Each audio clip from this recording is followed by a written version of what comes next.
Howdy folks, I'm Rebecca Jolly, the Jolly Alchemist. Here we're going to talk about a neutrino forecast for Thursday, the 30th of October, 2025. We're closing in on Halloween, and my preparations for my little witchy hat are coming along. We'll see how it comes. I'll show it to you when I get it done, even if it's not before Halloween on your time. So that would need to be by tomorrow. I don't know if that's going to happen, but whenever it gets done, I'll show it to you just in case.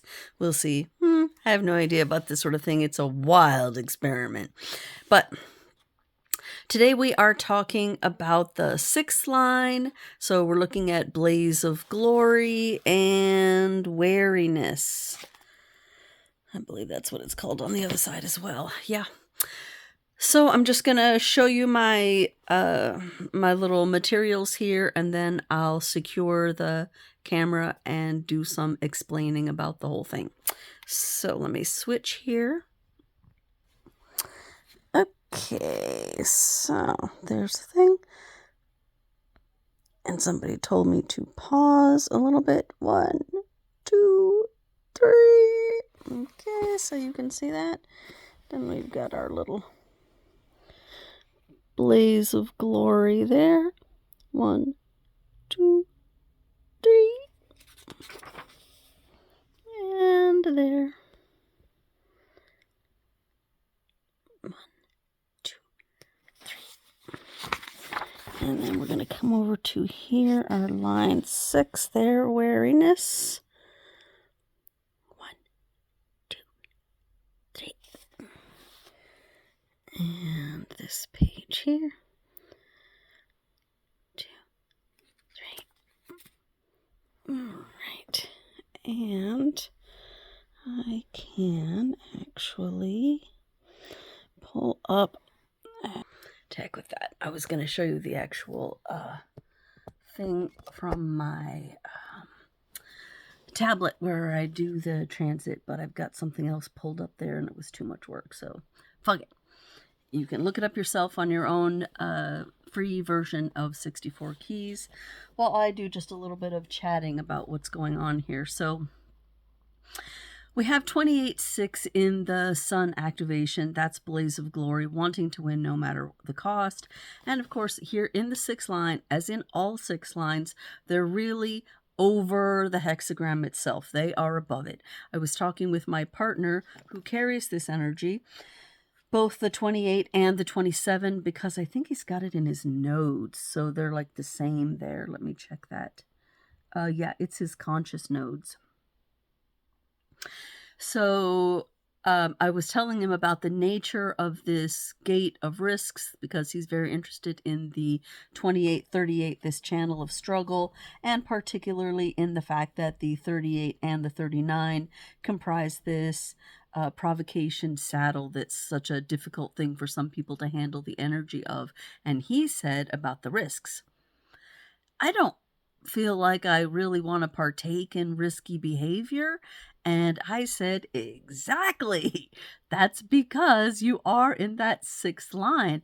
And the 6th line is, of course, always going to be trying to get onto the roof of the house, looking into the next yard, concerned with the matters of the next hexagram, which in the case of 28 is 44. And 27 is 24. So they're really going to be looking into this business of the 44th gate, which is about wanting to organize people. And then the 24th gate, you can see right there that my partner has it already, because he's got that whole channel to the crown. And the 24th gate is about they call it rationalization, but it's really, I think of it as just like chewing things up over and over and over again, thinking about them to try to get it settled in your brain, to try to make sense. And it's not technically making sense, because that's what's happening in gate 47 here next to it, but it's really trying to understand the mysteries of the universe, and that is done by a lot of individual repetition. So it's this chewing. It's what keeps people awake at night, not being able to sleep, not being able to have their brains rest.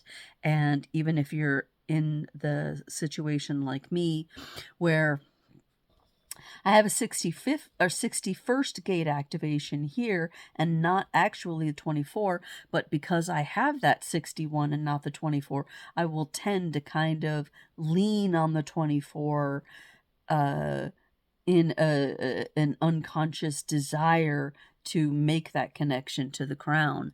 But thankfully, I can turn it off now that I'm aware of it, now that I know what's going on in the recesses of my brain when I'm laying down in bed and trying to get to sleep and something is just, pressing on me over and over again. I can just go, okay, that's not me. I don't need to have that. I can release that. And consciously being able to do that gives me power. And that is the kind of power that I would like you to have as well. To be able to know your design well enough that you can claim it and know what to do with the pieces of it when something happens and it's bothering you, it's stressing you, it's giving you a hard time, you're wondering why you are this way, are you broken because you're this way, then you can know the pieces of yourself and go, oh, okay, it's because I have this piece here and I'm looking for this piece here, but oh, okay, it's not actually something that I'm born with, so I can do it, I can look at it, I can grow from it, gain wisdom from it, but I don't necessarily need to be obsessed with it. I don't need to feel like I have to become that because there's actually an absence of it in my chart. I can just take everything in the whole entire chart and recognize these are the pieces that make every kind of human. And out of all those pieces, all those 64 possible gates and all the 6 lines within those 64 gates, these are the ones that I'm wired to have automatically. Okay, so I can lean into those. I can accept those about me, see that these are what makes me reliable. These are, what I can feel comfortable being in and know that it's all right. I don't have to be those, just like me with my channel of explanation. Just because I have the channel of explanation doesn't mean I have to be talking all the time. I went to a party the other day and sat there and said almost nothing for hours. Nobody asked me for any information. I didn't feel the need to go out and volunteer and explain something to somebody. And I thought, okay, I certainly have the power to, but it wasn't necessary. It wasn't needed. And so I just sat and enjoyed and was on the edge of the the excitement and what was going on for everyone else. So it's that kind of power that I am starting to feel more and more comforted by having and feeling like, wouldn't it be nice if everybody else could have that kind of power too, to not be plagued by our designs, but rather to understand them, accept them, and then rise above both the parts that we have colored in and the white parts so that we can be truly a full human, or as Andreas said at 64 Keys, to become godlike. Isn't that a nice goal to have? So anyway, Blaze of Glory is wanting to win no matter the cost. I said that already, and wanted to make sure I got all the little bits and pieces. They don't really want to have to do anything more with struggle. They're really wanting to look beyond that. The establishment of frameworks as a result of interactions is what they're wanting to do. They're wanting to establish a mastery over the collective. They're really wanting to get to something more, to get to something that makes living worthwhile. And that's really the whole point of that. They really want to see if life can be worthwhile in its living. And then the 27 is all about having a practical and realistic approach to nurturing whose appropriateness is guided by feelings and instinct, or on the other side, a tendency to be overly suspicious. I definitely see that in my partner, that he is overly suspicious. There was something in here that they were talking about, and I thought, yeah, that's him totally. It was about giving things. Yeah, here it is. So often the only thing that people with a 27.6 can care about are very broad, almost idealistic things where they can see that there's really something worthwhile in caring about that. You cannot go to these people and say, we have all these starving babies in Africa, could you give me $10? If you try to get $10 from the 27 line 6, that is not so easy. Well, yes, I know, but if I give you this money, out of these $10, 7 will go to administration, 2 to taxes, and 3 cents will go to the baby that's dying in Gabon. No, thank you, I won't do that. I don't trust you. I don't trust that this caring will manifest in the world. I don't think it's of any value. That is exactly how my partner is. Someone comes to ask him, he immediately is pretty sure he's being scammed for something, and he doesn't want to do it. It's that wariness of having their generosity being abused or taken for granted. So I can definitely attest that that is the energy that's going on there. So we have some 34 energy coming on since, let's see, Mercury has moved from 14. But we already talked about that, the first line being to display power as a response to frustration, and it will be moving into the second line of momentum when success is in sight. And we're getting some intuitive energy here, finishing up with line 6. Yep. We saw it was moving into 6 yesterday, but today we see that it has an up arrow, which is the ability to make the best out of a situation as one accepts that intuition alone is not always enough to ensure success. That is one of my activations. The song for today, I chose Blaze of Glory just because it had such a nice coincidence with the name of the line, and that is by John Bon Jovi. Not my favorite song, but whatever. When I was showing you the cross explanation from the Global Incarnation Cross Index, I mentioned at that time, look at Robert Monroe. And I didn't explain that, so I just wanted to swing back around to that for a minute and say, Robert Monroe was the guy back east who started the Monroe Institute, and he hired himself, I call them his pet physicist and pet electrical engineer, and I'm sure some other people, but those are the two main guys that came to the, he set up a whole entire lab to study paranormal, psychic, out-of-body type experiences because he had had some. And this was, of course, towards the end of his life. He had already had a very successful career in radio. He owned like several radio stations. So he wasn't poor, this guy. But when he started having these random, not consciously planned out-of-body experiences, he was a little freaked out, wondered if he was crazy, and he wanted to figure out what was going on behind it and if he could find some scientific backing. And that's how we got Tom Campbell, because Tom Campbell was the physicist. So he ended up splitting his time between working at NASA and then going over to Bob Monroe's place and studying the out-of-body things for decades.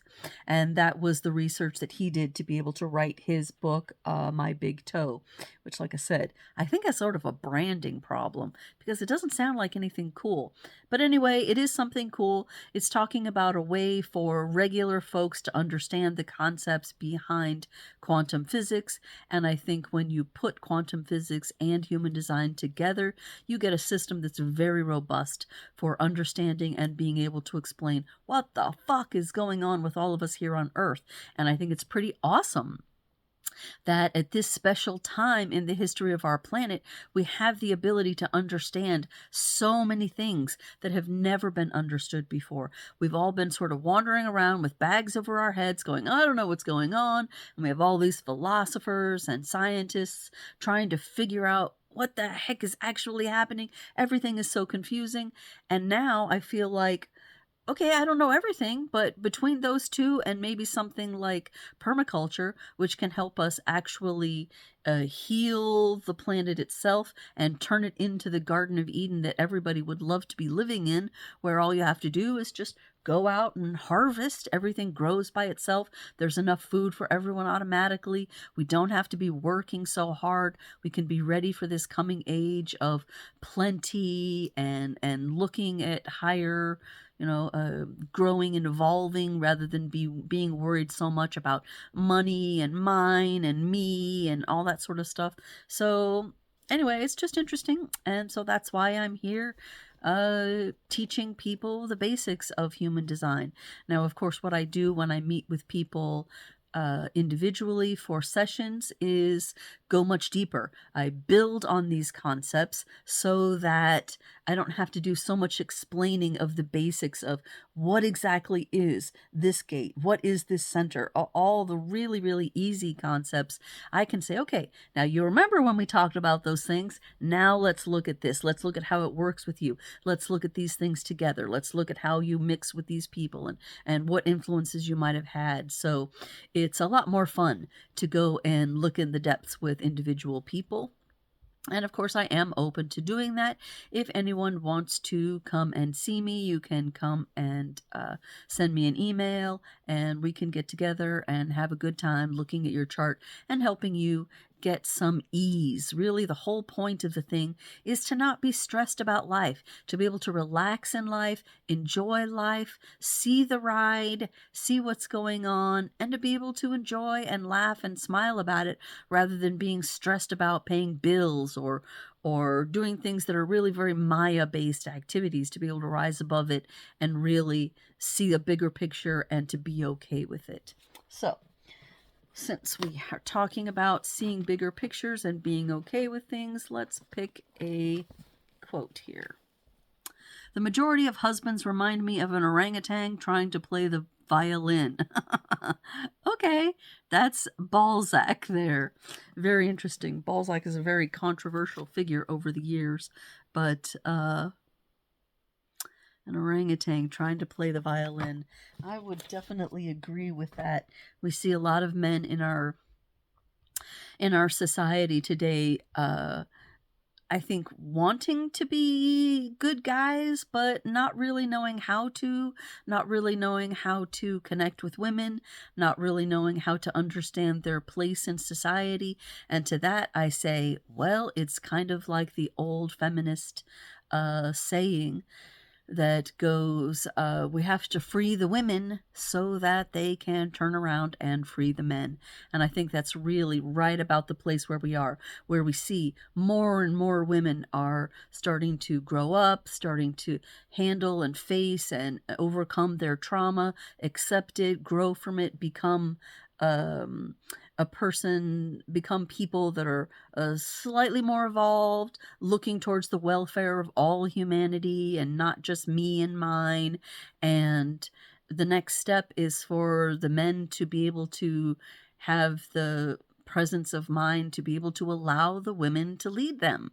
And that's a sort of a difficult transition for some men. They're really loving this old energy of men being in charge and men having all the things, but kind of the result of the feminist movement in my mind was to really help women free themselves. And so the men are the ones who are oftentimes still trapped. So here's hoping the men can overcome that and begin to see that women are people too. Women are just as capable of leadership and all the things that were traditionally given to only male roles. And the more that they can do that, the more they will be prepared to move easily into the future as well.